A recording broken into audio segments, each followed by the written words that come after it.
Olá, o meu nome é Beatriz. E o meu é Inês. Estás a ouvir Em Pessoa, um podcast do TEDx Lisboa que explora ideias e perspectivas dos seus convidados. Bom dia, boa tarde ou boa noite, dependendo de onde nos estão a ouvir. Hoje temos connosco a Luísa Azevedo. Ela é uma designer muito talentosa, tem um Instagram muito apreciado, @aluisa, e vem falar-nos do seu processo criativo. Mas primeiro, queres apresentar-te? Hey, meu nome é Luísa, tenho 21 anos, acabei recentemente licenciatura em Arte Multimédia na Faculdade de Belas Artes. Neste momento estou a trabalhar como freelancer para várias marcas e continuo a desenvolver o meu trabalho pessoal para o Instagram. Eu acho que sou uma pessoa criativa, pelo menos gosto de acreditar que sim, e venho hoje falar sobre ideias, processo criativo e bloqueios criativos. Qual é a tua envolvência para tu conseguires estar num momento criativo? Existe uma envolvência específica? Não, eu acho que é bastante aleatório. Lá está, eu acho que desde pequena sempre fui uma pessoa com uma imaginação muito fértil. Para mim sempre foi muito fácil distrair-me e ficar com a cabeça na lua, cabeça nas nuvens. Portanto, a questão de ter ideias nunca foi um problema. Agora, ter ideias boas já é mais complicado, porque nem todas as ideias são de facto interessantes o suficiente para chegarem a um trabalho artístico ou para verem a luz do dia. Há dias em que é mais complicado, há dias em que é mais fácil. Acho que tem a ver com vários fatores, que alguns não dependem de mim, dependem das coisas que me rodeiam, mas é normal. Toda a gente tem dias bons, toda a gente tem dias maus e também toda a gente tem boas ideias e ideias más. Tu és designer, mas podes-nos falar um bocadinho de qual é que é exatamente o tipo de trabalho que mais gostas de fazer ou o tipo de multimédia em que mais trabalhas? Bom, para ser sincera, isto é um bocadinho segredo por enquanto, mas eu estou a desenvolver vários projetos ao mesmo tempo em diferentes meios. Estou a desenvolver um projeto em animação, um projeto em ilustração. Continuo com o meu trabalho do Instagram, que é maioritariamente fotomanipulação e desenho digital. Eu tenho recentemente, mas isso ainda não, talvez nem chegue a ver a luz do dia, mas tenho voltado a pintar, que era uma coisa que já tinha saudades. Que fiz muito quando era mais nova e depois parei, porque dediquei-me mais às artes digitais e agora voltei a encontrar um certo amor por sujar as mãos com tinta. Qual é que é o meu preferido? Não sei. Isso depende. Varia consoante o que estou a sentir e consoante o que me apetece fazer. Mas pronto, por enquanto, o meu maior foco é a arte digital. Já tiveste alguns bloqueios, presumo? Alguns bloqueios criativos. Qual aquele que tu recordas que foi o mais frustrante e o que é que sentiste? Para além da frustração, claro. Qual é que foi o mais frustrante? Eles são todos igualmente frustrantes.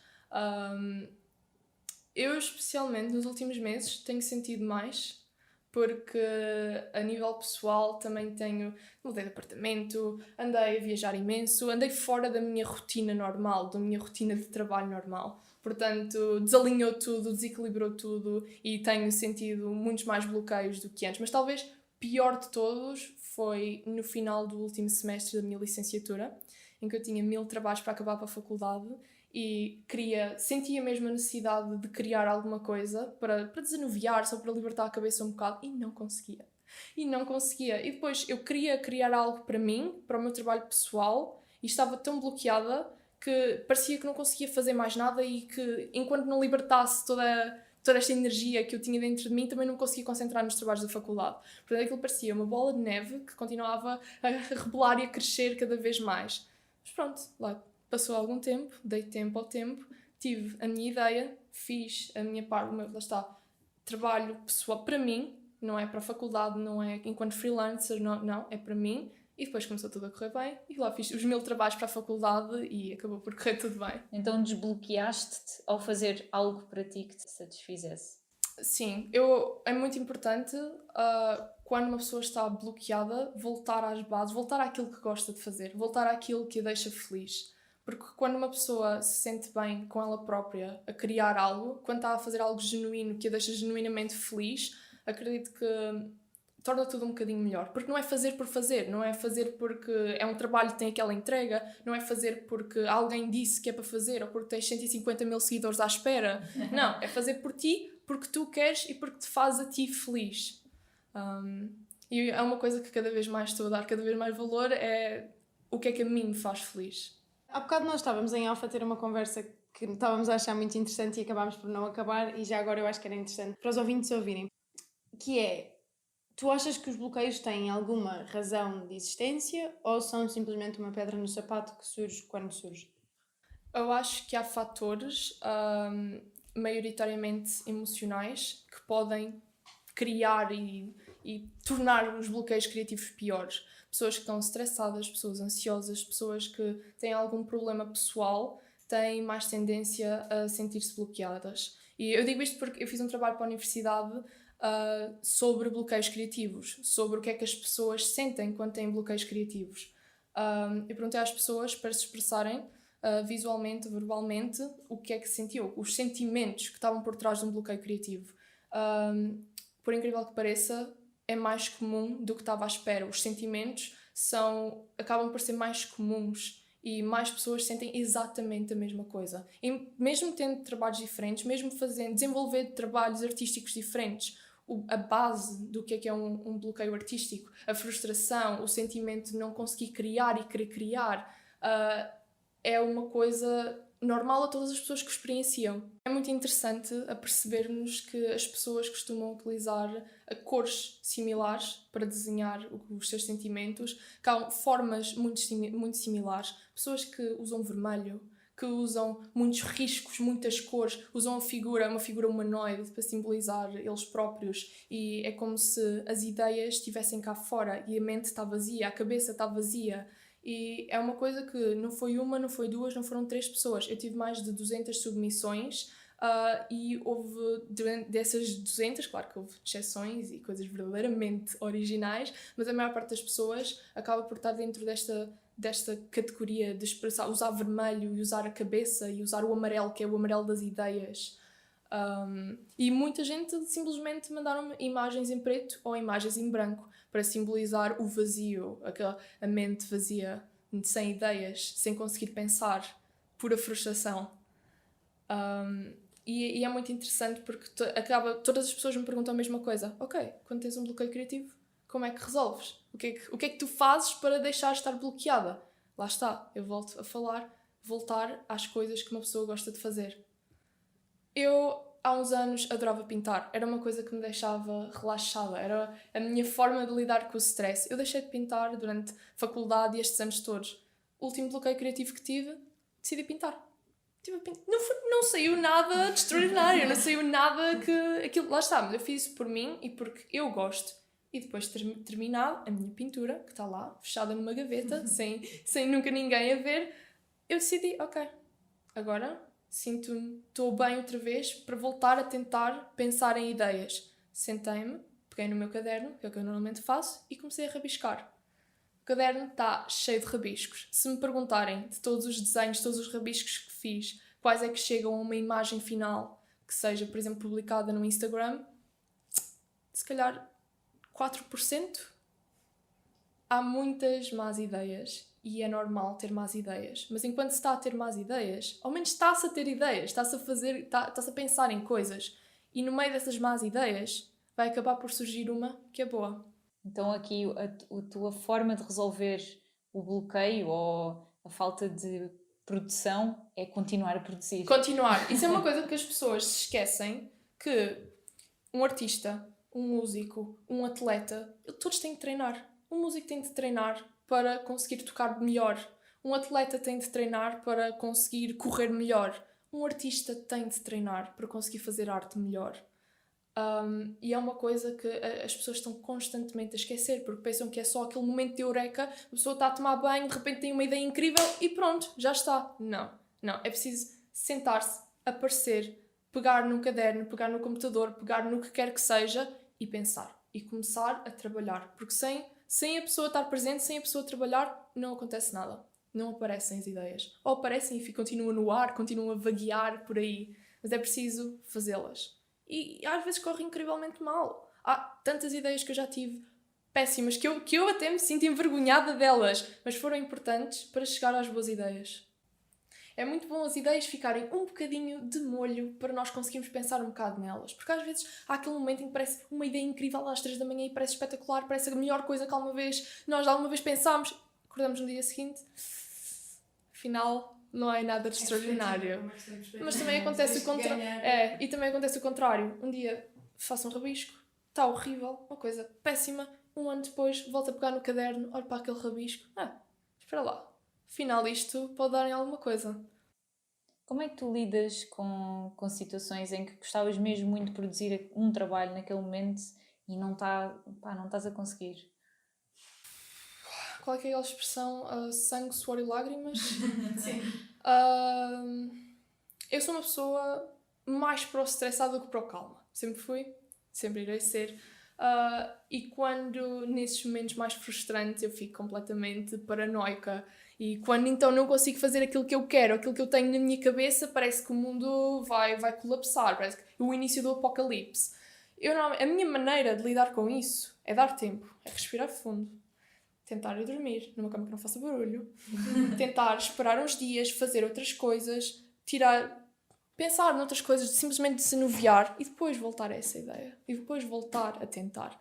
Às vezes não resulta e simplesmente está na altura de enterrar a ideia, de seguir em frente e talvez daqui a uns anos, quem sabe, voltar a ser desenterrada. Mas isto que a Inês perguntou também se torna mais complicado quando tens de o fazer.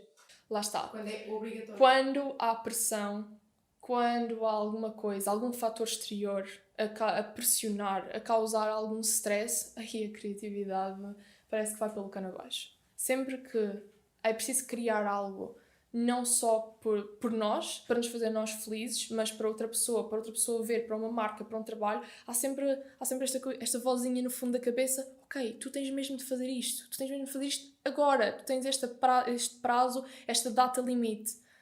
Às vezes é incrível porque a pressão ajuda as ideias a aparecerem. Mas também acontece exatamente o contrário, que é a pressão de oh meu Deus, eu tenho mesmo de fazer isto, eu tenho mesmo de arranjar uma ideia para fazer isto. E as ideias não aparecem. E lá está. Preciso uma pessoa respirar fundo, afastar-se, ir fazer outra coisa qualquer, desanuviar e voltar. Até agora sempre consegui resolver as minhas crises existenciais. Espero continuar a conseguir resolvê-las. Mas por vezes é muito frustrante. Especialmente quando se está a fazer uma coisa que... Por exemplo, quando se está a trabalhar com uma marca, que há qualquer coisa que não se gosta tanto, ou que o cliente pede e que não vai de acordo com o meu gosto pessoal, com a minha visão, que sempre que há alguma coisa... Isso faz parte, toda a gente passa por aí, toda a gente tem de fazer coisas que não gosta, só que a criatividade sofre com isso. Nem sempre é fácil, mas eu também gosto de fazer, mesmo com a parte toda da frustração e com a parte toda de crise existencial às 3 da manhã.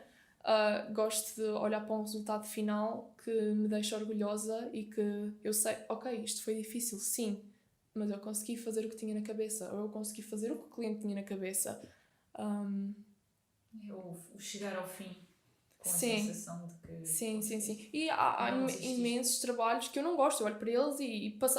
Por exemplo, crio uma imagem, estou confiante que até é boa, que até é alguma coisa, publico no Instagram, tudo bem, passam umas semanas, olho para a imagem e há alguém que comenta aquela parte não está muito bem, ou o ângulo, ou a perspectiva, ou aquela cor ali, e eu começo a olhar para a imagem. Se calhar a perspectiva não está bem, se calhar aquela sombra não está bem ali, se calhar aquela cor, se calhar devia ter posto azul em vez de vermelho. E uma pessoa começa a olhar para a imagem e só vê erros, coisas que podia ter feito melhor, e de repente a imagem está estragada. Tu olhas para a imagem e eu podia ter feito melhor. E o que é incrível, é do pior que há. Parte positiva é que da próxima vez que tiveres, ok, então e a sombra, então e a perspectiva, escolho azul ou escolho vermelho, tu vais-te lembrar do que não gostaste, do que correu mal, do que aquela pessoa te chamou a atenção e por acaso ficou, e quando estás a criar a próxima vez, vais-te lembrando dessas coisas. E normalmente este processo leva-te quanto tempo, em média? Uma imagem que eu publico neste momento no Instagram, desde que eu me sento e começo, ok, está na hora de começar a pensar em ideias, até publicar no Instagram, 10 horas. É curto, pensei que Depois, sim, eu pensava que fossem Sim, sim. dias. Eu não consigo fazer o PowerPoint em 10 Não horas. são 10 horas seguidas. Nunca Sim, são sim, 10 sim, horas mas- seguidas. Isto estica-se ao longo. E eu Claro. não, como faço outras coisas e como estou a trabalhar como freelancer para marcas e para empresas, isto acaba sempre por haver vários projetos ao mesmo tempo e o que podia ser feito, por exemplo, em 2 dias, estica-se durante uma semana. E gostas de mudar, de ir fazendo vários projetos em simultâneo? Eu preciso disso para não me aborrecer. Ok. Porque eu sinto muita necessidade de ir fazendo coisas diferentes e ter liberdade criativa. Porque parece que não, mas fazer só fotomanipulação, ainda por cima o meu estilo, eu tenho um estilo muito próprio, muito que eu ando há anos com este estilo, as pessoas reconhecem as minhas imagens por causa do meu estilo. Acaba por me prender muito, só aquilo. E eu tenho mesmo necessidade de sair e de fazer outras coisas. E há muitas coisas que eu não publico e há muitas coisas que são para marcas e que não são publicadas na minha conta, mas sempre tenho essa...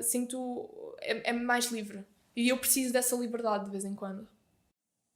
Já agora, qual é que é? Como é que defines o teu estilo? A nível de cores, eu costumo usar cores muito claras. Céu sempre branco, porque eu adoro nevoeiro e gosto de ter sempre o céu muito branco, cinzento claro. Cores pastel, cores claras, cores muito suaves, verdes, natureza, amarelos, rosas, azuis, mas tudo muito, nada cores muito vivas, porque eu gosto das coisas mais saturadas. E normalmente gosto de fazer coisas mais... É dentro do estilo realismo... Como é que é? Realismo mágico? Magic realism. É aquele tipo de imagens que toda a gente sabe que são feitas no Photoshop, mas que são feitas com um grau de realismo que parecem fotografias. E essa é uma coisa que eu... O meu objetivo é... Sim, é Photoshop, obviamente, toda a gente sabe, toda a gente repara, o objetivo é as pessoas saberem que é Photoshop, mas é feito de uma maneira que, quando olhamos, parece que de facto aquilo existe, parece que é real, parece que todos estes sonhos, todos estes animais, este mundo imaginário, parece que existe. É como se houvesse outra dimensão em que tudo isto fosse possível. Só é possível dentro do Photoshop, mas eu gosto de criar este mundo imaginário onde tudo é mais... É muito suave, é muito... Acaba muita gente diz, tu tens um estilo tão feminino, então parece tão infantil para crianças, parece de conto... Eu gosto de fazer isto porque é o meu trabalho pessoal e é isto que me acalma. É isto que me deixa calma e feliz. Ok, se é feminino, pronto, ok, obrigada, é feminino, que seja. Se acham que é infantil, pronto, não me sigam. Se é para crianças, que deixem as crianças seguirem-me. Mas depois há muita gente que olha, adultos e pessoas até mais velhas do que eu, que olham e dizem assim, que engraçado. Isso faz-me lembrar um sonho que tive. Ou faz-me lembrar quando eu era miúdo e brincava com animais. Ou faz-me lembrar, faz-me lembrar Alice no País das Maravilhas. Acabam sempre por lembrar um bocadinho ou o mundo imaginário, o mundo dos sonhos, ou a infância. E acho que é uma coisa que as pessoas deviam dar mais importância e deviam lembrar-se mais disso diariamente. Por falar em crianças, tu já desde criança que sentias esta veia artística? Sim. Eu ainda agora há uns tempos encontrei um desenho, uma espécie, são folhas coladas todas juntas a fazer uma espécie de caderno que se chama Jornal Cá de Casa, que eu fiz quando tinha 5 anos e era uma história sobre os meus bichos, sobre os meus gatos, sobre o que acontecia e eu nem sabia escrever bem, então eu pedia aos meus pais para escreverem o que eu lhes dizia e eu depois copiava as letras, mas por exemplo, quando eu escrevi o meu nome Luísa, o L estava virado para o outro lado. Eu pensava que as letras podiam rodar em todos os lados, mas eu nem sequer sabia escrever, mas tinha o jornal cá de casa. E tinha as ilustrações e tinha o texto com as letras trocadas, mas eu desde muito nova que gosto de rabiscar e gosto de... Então tudo que envolve autocolantes, fita cola e colar e bocados de cartolina e bocados de papel... Jesus, dor de cabeça para os meus pais, que eu estava sempre a sujar tudo. Sempre a sujar tudo. Sempre com cola pegada e tudo. Sim. Mas ainda agora, eu gosto muito de fazer colagens e coisas mais manuais e especialmente nos últimos meses eu tenho andado a dedicar-me cada vez mais a estas coisas que me deixavam feliz antes e estou a tentar recuperar. E no outro dia estava no metro e houve uma moça que se virou assim para mim. Desculpe, lá tem aí uma coisa. O que é que eu tinha? Eu tinha nas minhas mangas... um bocado de tinta. Tinha nesta parte do meu braço, que é a parte que fica apoiada na mesa, tinha um monte de fita cola, de washi tape, conforme pousei os braços, ficou. E andei, levantei-me e fui para o metro e nem reparei. Mas não sentias aquilo? Não, aquilo estava colado na roupa, não estava colado na minha não estava diretamente na minha pele. E às vezes ando suja com tinta em sítios que não vejo. Pronto, as pessoas às vezes ficam assim um bocadinho a olhar para mim. Ok, esta tipa andou ali, o que é que andou a fazer? Pronto, eu lá tinha os bocados todos de fita cola e de washi tape. E quando era pequenina, que eu adorava colar autocolantes em todo o lado. Quando andar com cola e colar em todo o lado. Luísa, como te dissemos, falámos com a tua mãe. E a primeira pergunta que lhe fizemos foi: se tu manifestavas a tua criatividade também quando eras criança e se por acaso tinhas um caso especial de pintar nas paredes? A tua mãe respondeu-nos que tu, desde cedo que foste uma criança com muita energia, era muito difícil manter-te ocupada e assim que aprendeste a segurar em coisas, começaste imediatamente a segurar nos lápis. Eles perceberam, os teus pais, que se te deixassem desenhar ou pintar, tu ficavas entretida, quietinha, no teu canto. Mas não por muito tempo. As novidades perdiam muito depressa o encanto e era preciso criar novas estratégias para entreter a pequena Luísa. Nunca gostaste de brincar com bonecas ou com brinquedos em imitar os mais crescidos? Nunca. Mas gostavas muito de brincar na rua, com terra, com plantas E minhocas! Uma coisa muito querida que a tua mãe nos disse é que só os 247 animais de peluche de diferentes espécies Era um jardim é que te zoológico. mantinham interessada. Era um jardim zoológico. Eu das duas uma. Se não fosse artista, era veterinária. Com as paredes ainda tentaste desenhar uma vez, mas não te seduziu muito, levaste um grande raspanete e portanto nunca mais tentaste. No entanto, ela contou-nos uma história muito, muito querida que tu tiveste, muito ternurenta, que tu tiveste com o teu pai. O teu pai estava a trabalhar no computador, que eles são professores de informática. Os dois. Certo? Ele estava a trabalhar no computador dele, no desktop, e deixou-te usar o portátil que ele tinha enquanto estavas na secretária com ele. Eu adorava o Paint, eu estava sempre... Sim, adorava. Ele ligou-te o programa, o Paint. Tu estavas a tentar pintar uma coisa que não estavas a conseguir e portanto pegaste numa caneta e pintaste um portátil. E se eu me lembro, era uma daquelas canetas de tinta permanente, ou eu sei que aquilo foi complicado. Eles continuam a falar dessa história vezes e vezes sem conta. Foi ligeiramente dramático. E a última coisa que tu nos contou foi exatamente do jornal cá de casa. O jornal que foi inspirado pelo jornal que a tua mãe fazia para a Minha mãe escola. fazia o jornal ela escolar fazia da escola, exatamente. a paginação. E tu gostavas muito de ver aquilo, então fizeste o jornal cá de casa. E então, por exemplo, uma coisa que eu achei muito fofa que tu escreveste nesse jornal foi: os senhores que recolhem o lixo trabalham até muito tarde, não têm tempo para dormir e acordam à noite. Lá está. Eu à noite é a altura ideal para trabalhar e desde pequena que gosto de ficar acordada até tarde. Era essa, não me lembrava. Essa dos senhores do lixo. Também houve uma sobre o gato do teu vizinho que subiu a árvore e não conseguiu descer sozinho. Clássico gato. Clássico gato. Perguntámos também quando é que ela começou a perceber que tu tinhas uma veia artística.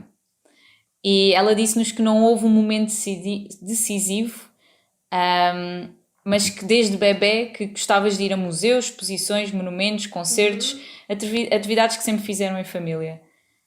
Sempre repararam que eras muito atenta e nestas saídas até dizias: "Oh mãe, eu também conseguia fazer isto." Depois, quando chegavam a casa, tentavas reproduzir algumas das coisas que tinhas visto. Sim. E ainda existem várias pastas no sótão de desenhos. Exatamente. Houve uma vez que fomos à Bienal de Arte em Cerveira, que é uma das exposições que vou desde pequenina, e havia esta instalação que era com uma cama suspensa. Estava, tinha fitinhas do teto e estavam a segurar o colchão. Agora, imaginem a quantidade... Uma criança que vê uma cama suspensa, que é das coisas mais fixes que há à face da Terra. Imaginem a quantidade dos meus desenhos. Qual design de interiores? Era design de interiores, mas com a cama suspensa. Portanto, pediste aos teus pais para porem a cama pendurada no teto? Não, nunca me deixaram. Ela disse-nos ainda que mais tarde começaste a interessar pelas fotografias. E depois com o Nintendo DS, que tu e a tua irmã levavam sempre que saíam, usavam tanto para jogar como para tirar fotografias. Na altura das minhas primeiras câmaras, foi com aquela câmara ranhosa da Nintendo. Eu nem me lembrava que as Nintendos tinham câmeras. Nem eu. Quer dizer, mais recentes. Já há aos anos, Sim, mas sim. Lembram-se daquele jogo dos cães em que tu tinhas que dar banho, dar eu literalmente banho ao tinha- cão? E olha a quantidade de cães que eu tinha. Hã? Sim. E a minha mãe tinha, por causa da escola e por causa do jornal, ela tinha uma câmara que usava para fotografar os alunos. A quantidade de vezes que eu lhe sorri para a câmara e que ela nem se apercebeu. Adorava. Depois decidi comprar a minha própria câmara com o meu dinheiro. E foi assim que começou. Comecei a tirar fotografias e depois fotografias. Eu acho que parte de mim acaba sempre por ficar aborrecida. Eu aborreço-me facilmente e quando estou a fazer uma coisa durante muito tempo é como se deixasse ser um desafio. Eu estou sempre à procura deste desafio, estou sempre a tentar novas maneiras de explorar os limites da minha criatividade. Ando sempre a saltitar de meio em meio. De fotografia passei para a fotomanipulação, agora de fotomanipulação de explorar outros mundos. Olha, uma coisa também muito querida que a tua mãe disse, e por acaso esta tocou-me particularmente, foi que nós perguntámos quando é que ela se tinha percebido que tu ias ser artista. Sim.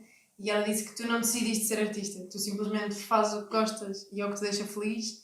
E ela disse: não me preocupo com o rótulo da carreira dela, porque se ela está feliz eu também estou.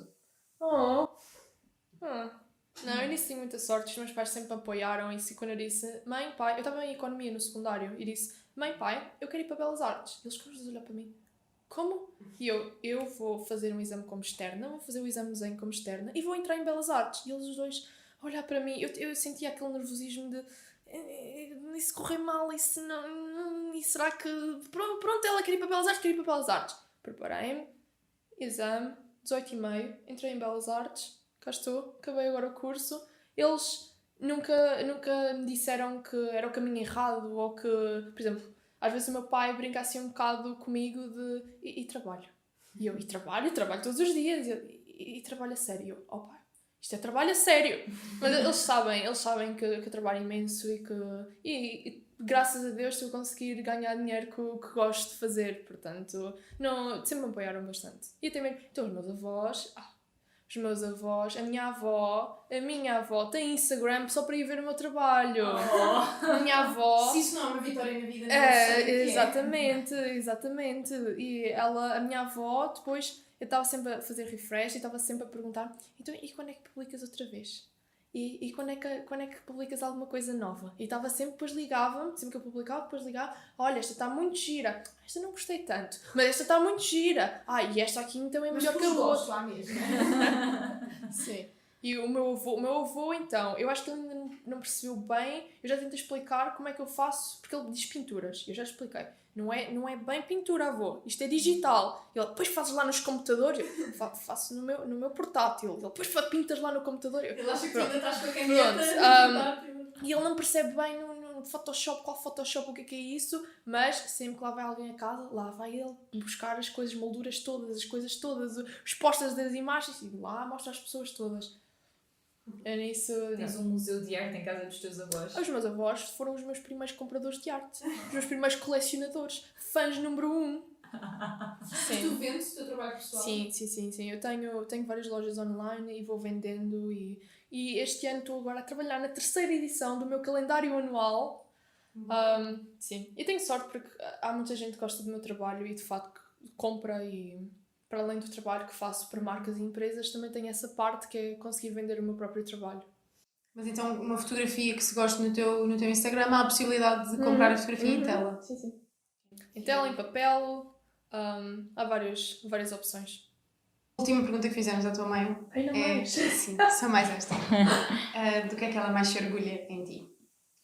E ela diz que tu és muito determinada, muito dedicada ao teu trabalho, tens objetivos muito bem definidos e ainda que não tenhas um trabalho formal com um patrão, um local físico ou uma remuneração fixa, levas muito, muito a sério o que fazes. Lançaste os alicerces da tua carreira durante o secundário, como nos estiveste a contar, portanto ainda nem tinhas 18 anos. Sim. Quando a maioria dos jovens ainda não sabe muito bem o que é que vai fazer para o resto da vida, tu já sabias o que é que querias ser e já estavas a trabalhar para isso.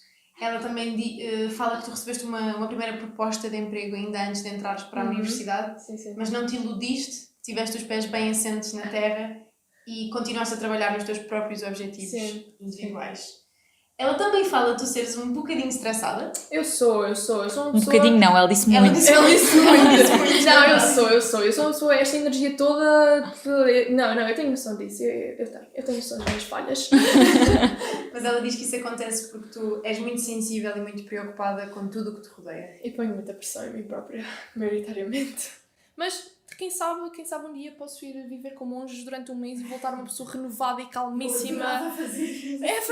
Um dia, quem sabe. Talvez ajudasse o meu stress. Olha, vamos as duas, pronto. Daqueles de silêncio. Sim, daquele que tens de deixar todos os teus pertences sem telemóvel, sem Instagram, sem internet, sem nada. Sim. Tu, monges, a meditar o dia inteiro. Eu não sei se aguentava. Havia de ser muito. Eu acho que tratamento choque, tratamento detox, acho que talvez uma vez, quem sabe. No fundo, só para terminarmos, a coisa que a tua mãe diz que mais se orgulha em ti é tanto pelo teu talento como pelo teu percurso, pelo reconhecimento do teu trabalho a nível internacional e também porque ela sabe que as tuas capacidades, tanto criativas como técnicas, te podem levar onde tu quiseres. Eu espero que sim. É engraçado não ouvir a minha mãe dizer isso quando nunca tínhamos falado sobre isto diretamente, nunca tinha... Eu sei que a minha família está orgulhosa de mim, eles sempre me apoiaram, mas saber especificamente, de saber... Engraçado. Se calhar devia perguntar mais vezes. E também dizer-lhes a eles o que é que mais me orgulha neles. Bem, vamos agora passar para a nossa fase de jogo. Neste podcast nós gostamos sempre de lançar um pequenino desafio aos nossos convidados. É facílimo, não tens de te preocupar. É só para todos te conhecermos um bocadinho melhor e para nos divertirmos um bocadinho. Sim, vamos nos divertir. Ok. Que tipo de jogo bem então? Portanto, iremos apresentar-te duas alternativas e terás de escolher aquela que preferias no meio das duas. Ok. Aviso que não é fácil, não, de facto. Portanto, primeira. Preferias nunca mais poder utilizar a natureza nas tuas criações ou nunca mais utilizar a cor verde? Nunca mais usar cor verde. Natureza for the win. Eu adorava que as pessoas pudessem ver a cara concentrada que ela estava. Concentrada. Depois pensou, nunca mais usar a cor verde. Número 2. Preferias só poder desenhar à mão ou só poder fazer desenho digital? Digital. Pá. Para mim é mais fácil porque é nisso que tenho estado a trabalhar maioritariamente. E acho que dá para... Há técnicas hoje em dia de imitar muito bem o desenho à mão com meios digitais. Portanto, tinha de um lado... 2 em 1, quase. Preferias jantar com o Pablo Picasso ou com o Andy Warhol?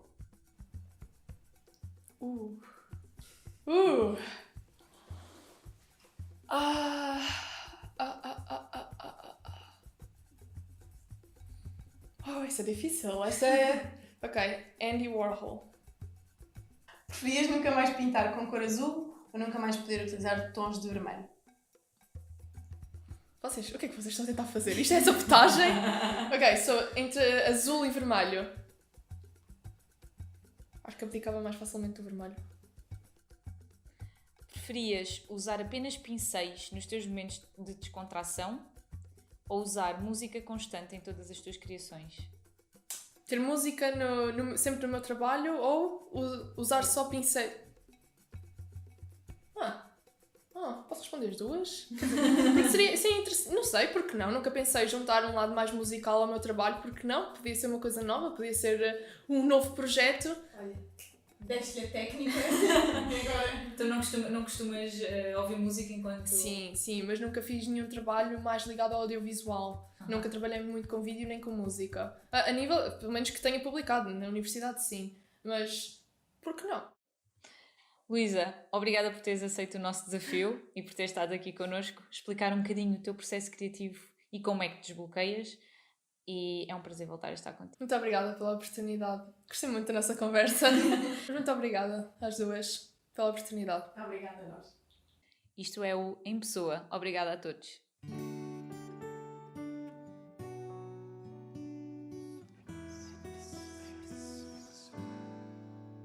Este episódio foi produzido por nós, Inês Ferreira e Beatriz Moreira. Foi editado por Mariana Oliveira e Pedro Perdigão. Design por Joana Falarde e Mariana Lamas. Arranjo musical por Pedro Pereira.